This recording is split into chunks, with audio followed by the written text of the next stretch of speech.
जन्म लिया, रिश्ते बन गए। माँ, बाप, बहन, भाई, बुआ, फूफा, मामा, मामी, मौसा, मौसी, काका, काकी, ताऊ, ताई, नाना, नानी, ये सारे रिश्ते बन गए। ये सब रिश्ते, इनकी उम्र है। ये रिश्ते कब तक रहेंगे? जब तक आप जिंदा हैं, फिर ये रिश्ते समाप्त।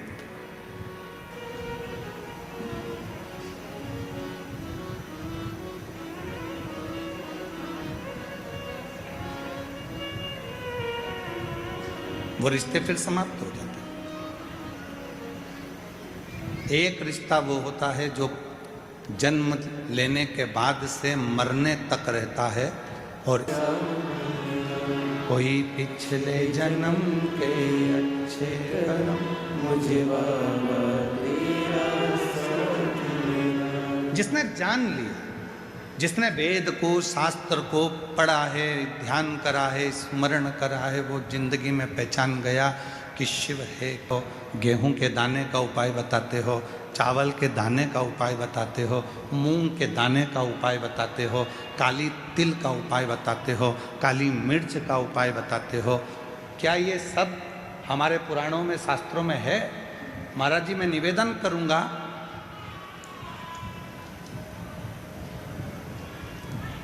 फ्रांस के क्यों ना पड़ेगा, बैठ जाइए साधु भाई। हमने कहा हम इसको बोलते आ रहे हैं, लगभग हमको बोलते बोलते बोलते बोलते इन सब चीज़ों को सालों हो गए। तो जरा अब इस पर साइंस कितना काम कर रहा है वो देखो, साइंस काम कितना कर रहा है वो देखो। तो राघव जी ने उसको सर्च मारा, निकाला, फिर उन सब सर्चों को देखा गया कि कितना कितना कौन कौन से देश पर केवल जरा से पंख का असर कितना होता है। फूल की दिशा, आज दुनिया के लोगों को तो भगवान को फूल चढ़ाना भी नहीं आता।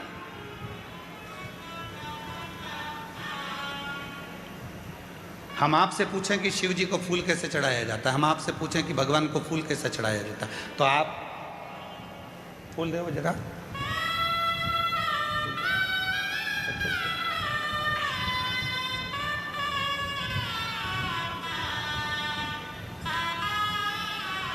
आप और हम फूल कैसे चढ़ाते हैं?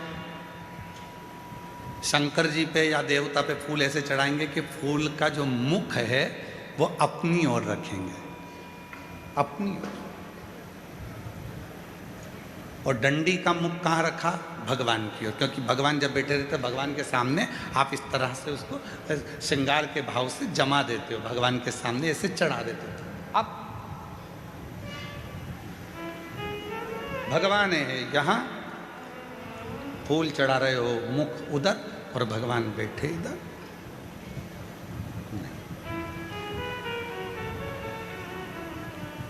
डंडी का मुख अपनी ओर हो और फूल का मुख मेरे परमात्मा की ओर हो। परमात्मा किसी को दिया जाता है तो उसको डंडी से नहीं दिया जाता, उसको पुष्प का अग्र भाग दिखाया जाता है। जब फूल का आगे का भाग उसको दिखाते हैं तो वो समझ जाता है कि डंडी में कांटे हैं और इसने अपनी ज़िंदगी में सारे कांटों को संभाल कर रखा है, तो इसकी ज़िंदगी को मुझे फूल की तरह कर देना है। वो समझ जाता है, वो समझता है। अब हम परमात्मा को रिझा रहे हैं, रोज मंदिर जा रहे हैं, भोलेनाथ जी कृपा करना, भोलेनाथ जी दया करना, भोलेनाथ जी मैं तेरी शरण में हूँ, शिव जी कृपा करना, संतोषी माता कृपा करना, राम जी कृपा करना, गणेश जी कृपा करना, भवानी कृपा करना। सबने भगवान के सामने फूलों को जमा दिया, श्रृंगार कर दिया, पर फूल का मुख परमात्मा की ओर नहीं करा।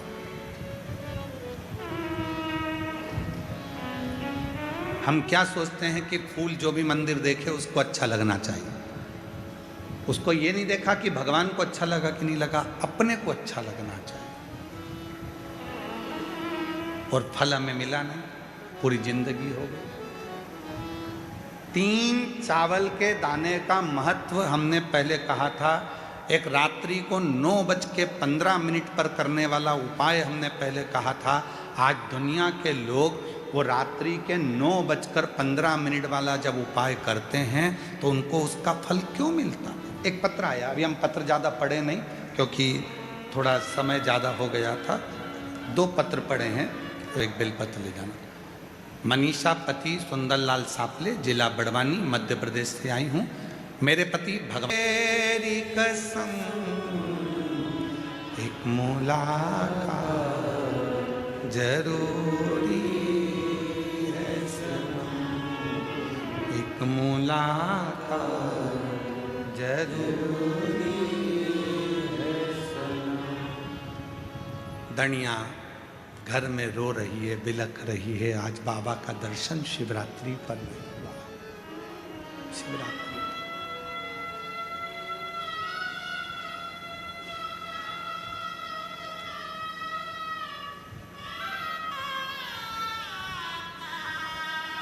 चलिए, मेरा भोला बाबा गाढ़े दूध को नहीं देखता, मेरा भोला बाबा गाढ़े विश्वास को देखता है। गाढ़े विश्वास। धनिया निवेदन कर रही है, शंभो आज तू बड़ा सजा होगा, आज शिवरात्रि है। मेरे पास दूध नहीं है ना, तो इसलिए मैं आई नहीं हूं। पर कल थोड़ी ना दूध की जरूरत पड़ेगी, कल तो मैं मंदिर आऊंगी, जल चढ़ाऊंगी। जैसे कुबरेश्वर धाम का फुलेरा दूज, रुद्राक्ष महोत्सव की सबसे बड़ी जान होती है फुलेरा दूज। उसी फुलेरा दूज के दिन जो रुद्राक्ष कैसे भी होते हैं, इतने प्रबल और सिद्ध हो जाते हैं कि वो औषधि का कार्य करना चालू कर देते हैं। उसी फुलेरा दूज की महत्वता कुबरेश्वर धाम पर रहती है, इसलिए दुनिया के लोग 7 दिन की शिव महापुराण में फुलेरा दूज का दर्शन करने कुबेर भंडारी की चौखट की धूल लगाने के लिए आते हैं।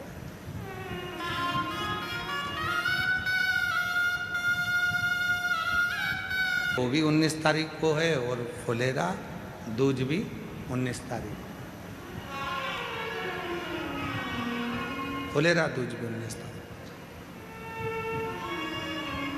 और शिव महापुराण की कथा, शिव महापुराण की शिवरात्रि और फुलेरा दूज, तीनों का संगम इस कुबरेश्वर धाम पर, बाबा के धाम पर होगा। और पूरा विश्व उसको, पूरी दुनिया उस फुलेरा दूज के महाउत्सव को देखेगी। जनमानस के आनंद का केंद्र केंद्र।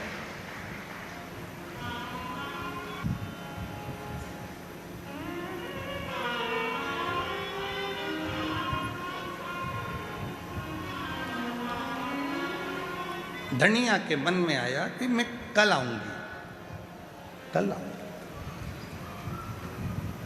आज तो दूध चढ़ना है ना, तो मेरे पास में है नहीं, मैं कल जरूर आऊंगी, कल पहुंचूंगी। शिव जी से वो ऐसी बात कर रही है मन मन में।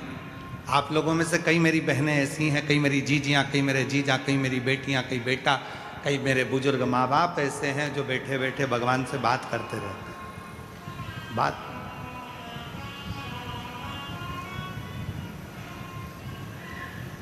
कल आऊंगी मैं। और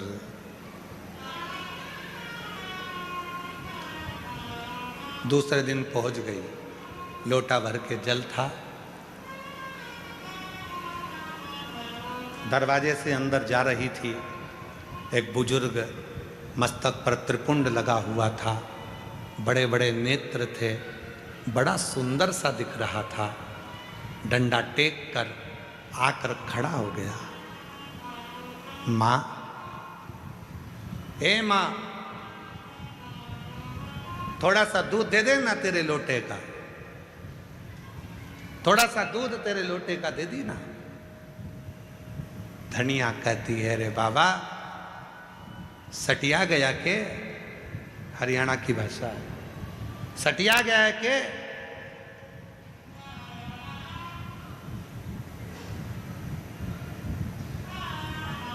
हे बुढ़ा, सटिया गया के तू?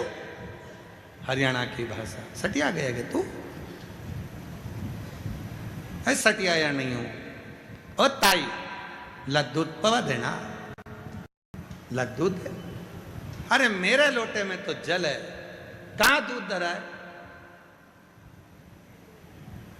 दे तो दे, पानी पिला दे। ला, धनिया ने जो लोटे में से जल डाला, जल तो नहीं था, दूध गिर रहा था और मेरा महाकाल पी रहा था।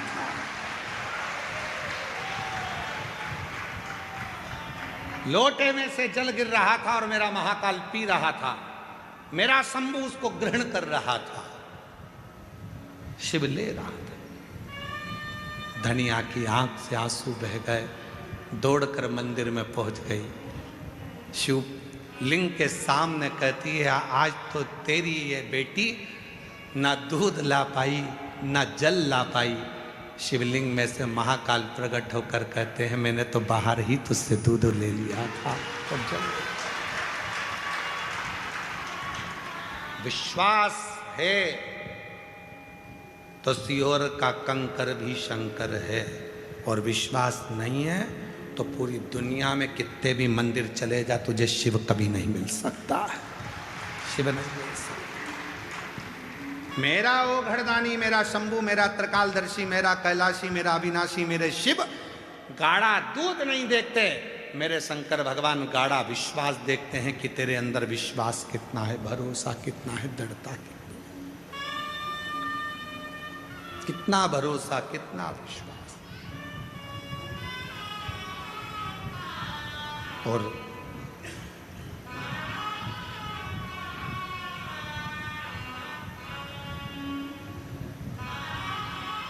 जब विश्वास दृढ़ हो जाता है तब शिव सामने आता है,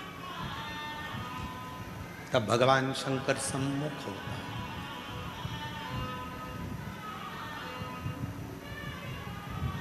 उसको पहचानने के लिए बहुत कुछ जरूरत नहीं है कि तुम बहुत सारा आडंबर दिखाओगे, बहुत सारा दिखावा करोगे तो शिव तुम्हारे सम्मुख में होंगे। शिव को कुछ नहीं, शिव तो सहज सरल, शिव शिव है। भगवान सहज हैं, सरल हैं, उनको कुछ नहीं, उनको तो भोला सा स्वभाव, भोला सा स्वरूप। चलो ये कथा भी जान दो, एक महाभारत की कथा भी आती है। महाभारत का एक चरित्र आता है। महाभारत की कथा में एक वर्णन आता है, कुरुक्षेत्र में महर्षि मुद्गल जी रहते थे, शिव के भक्त थे। एक नियम उन्होंने अपनी जिंदगी में बना, एक भाग परिवार का, 2 भाग एक संत ऋषियों का और दूसरा घर पर आए हुए अतिथियों का, 3 भाग होते थे।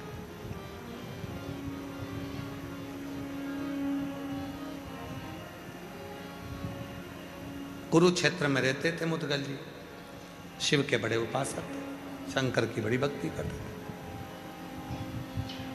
इतनी आराधना साधना करते थे, पर नियम ले रखा था, मेरे बहू भी आएगी तो मेरे नियम पर चले, मेरे बेटे भी मेरे नियम पर चले, और पिता ने जो नियम बनाया है उस पर यदि संतान चलती है तो एक दिन उन्नति के मार्ग पर आगे बढ़ ही जाती है, निश्चित।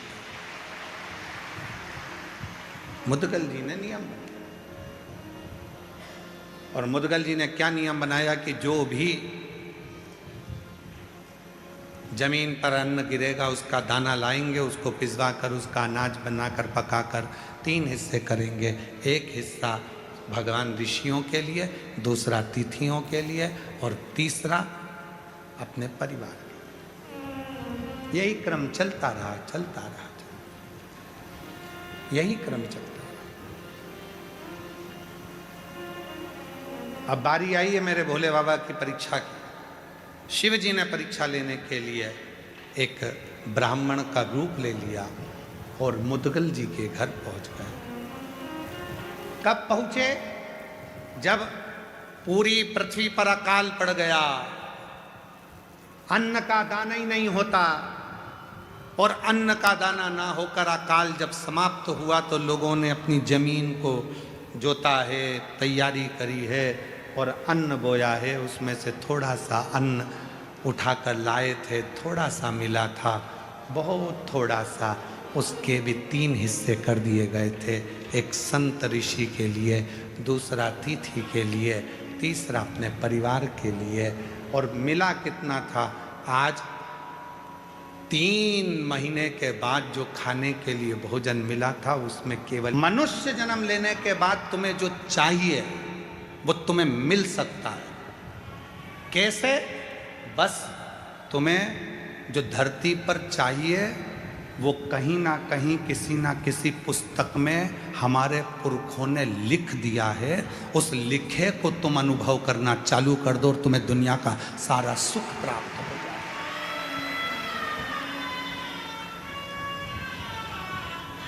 महाराज,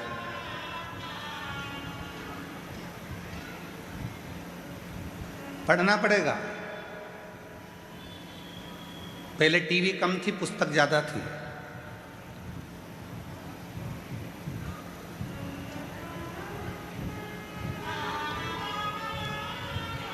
पहले टाकीज कम थे, लाइब्रेरी ज्यादा थी। पहले लैपटॉप कम थे, पुस्तकें ज्यादा थी। पढ़ना पड़ेगा। पढ़ो, अध्ययन करो, एक एक पुराण का अध्ययन करो, पढ़ो।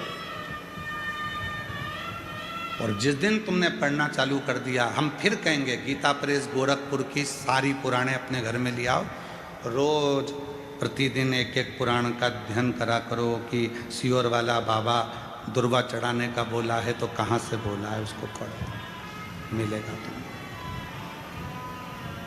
अध्ययन करो, कौन सी पुराण से बोल रहे हैं मालूम पड़े, अध्ययन। सब कुछ लिखा है हमारे वेद व्यास जी ने पुराणों में। ऐसी कोई चीज नहीं है जो पुराणों में या शास्त्रों में वर्णन नहीं करे। 18 पुराण, 6 शास्त्र हमें जो दिए गए हैं, 4 वेद जो हमको दिए गए हैं, अच्छे अच्छे विद्वानों ने अपनी अपनी पुस्तकों में बहुत कुछ हमको दिया है। हम उनको छोड़कर उसके बाद भी हम अपना सनातन धर्म छोड़कर दूसरे धर्म की पुस्तकों की बड़ाई करें तो चुल्लू भर पानी में डूब मरो।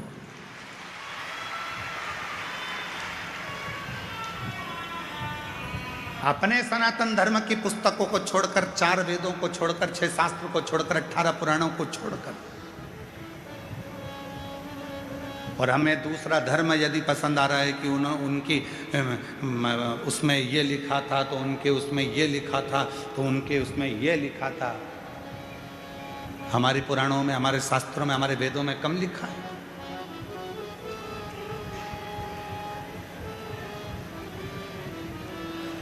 जैसे मंदिरों को मिटाने का काम विधर्मियों ने करा, तीर्थों को नष्ट करने का काम विधर्मियों ने करा, वैसे ही हमारे वेद और शास्त्रों में भी अटकलियां, हमारे वेद और शास्त्रों को भी मिटाने का काम विरोधियों ने करा, विधर्मियों ने करा।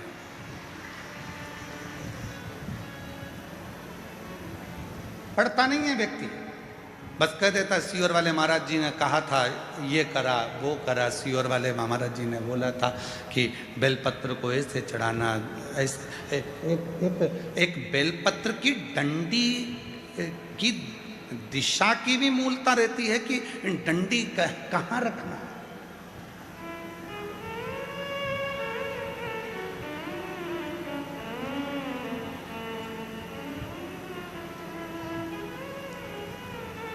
एक बार हमने हमारे सुपुत्र चिरंजीवी पंडित राघव मिश्रा जी से कहा कि हमने शिव पुराण में पढ़ा है कि बेलपत्री की डंडी का मुख संतान के लिए चाहिए तो उसको इस तरह से रखा जाता है, और बीज की पत्ती का मुख ऐसा रखा जाता है। जरा इसका असर होता है क्या? कोई ऐसा शास्त्र है क्या? कोई ऐसा साइंस है क्या? तो हमने कहा तुम्हारे गूगल में सर्च करो, क्या वो साइंस है? तो पंडित राघव मिश्रा जी ने उसको निकाला और उसको निकाल कर वो हमको बता रहे थे। कहाँ बैठे हैं वो? राघव कहाँ है? हाँ, दे उसको माइक दो, जरा माइक दो, वहीं से वहीं